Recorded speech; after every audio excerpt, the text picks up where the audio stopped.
All right, so now we're going to kind of get into doing some volatile data collection, right? And there's kind of two aspects to this that we're going to talk about. We're going to talk about what I'm going to call volatile system information, which would be things like, open ports, running processes, things like that. And then we're going to talk about memory collection, right? And now memory collection is usually inclusive of that first section that I talked about. However, it's two different perspectives that we're going to look at it from, and that you'll find to be helpful in your investigations, right? To kind of have two data sources for comparison.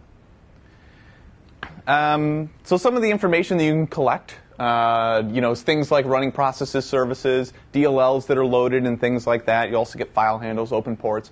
These are all very valuable because they're going to be information that is lost if you were to power down the system, right?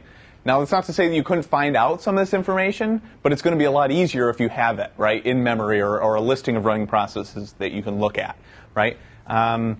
So it's really helpful for the purposes of being able to do kind of a later comparison, and primarily when we're dealing with a memory image, right?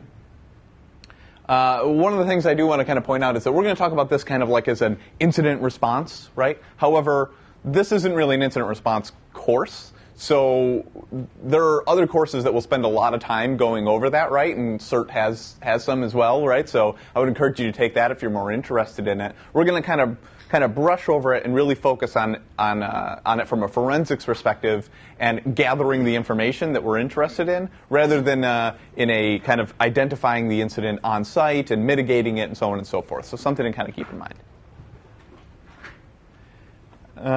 So some of the considerations that you need to kind of take when you're doing volatile data collection, a lot of people will say, well, I'm just going to run like the gauntlet of like data collection things, right? And there's tools out there which will run through kind of, tens or hundreds of commands to gather information out, right? I'm not saying don't do that, but I'm saying consider the footprint that is associated with them, right? Everything that you run is making an impact on the system. It's a live system, right? So this means that anything that you run, you're going to have to analyze later on and do differentiate between them and things like that. You also need to kind of be aware of the accuracy of the data, right? And this really comes into play when we're dealing with things like rootkits or processes that are hooked and things like that, where they could be misrepresenting data to you in that output, right? And that's why having multiple data sources and being able to do a comparison is really helpful. So the other thing, I kind of mentioned rootkits, and you also need to be aware of remote access, right? That's going to be a consideration with any live collection.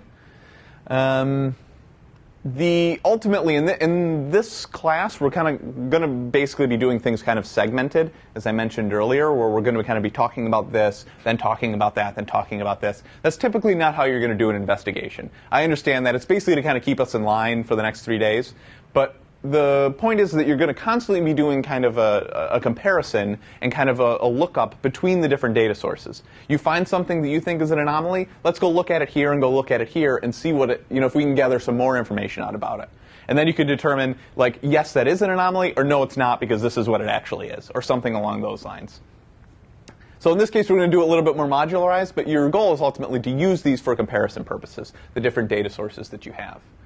And the other thing that I want to kind of point out is that, volatile data collection may not be relevant to your investigation.